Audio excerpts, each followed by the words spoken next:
Ողջույն ձեզ սիրելի բարեբաշտ հայրենիք։ Օրվա խորհուրդը կամ պատգամը ամփոփված է Ղուկասու ավետարանի 15-րդ գլուխեն քաղված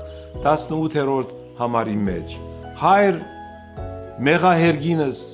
եւ առաջիկո անգերց բարերով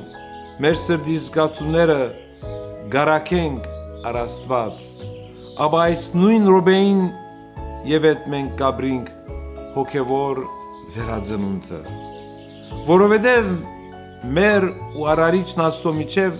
գաբն է որ գամրաբնտվի, երբ անգերց աղոթքով կփանանք մեր հոգին ձալքերը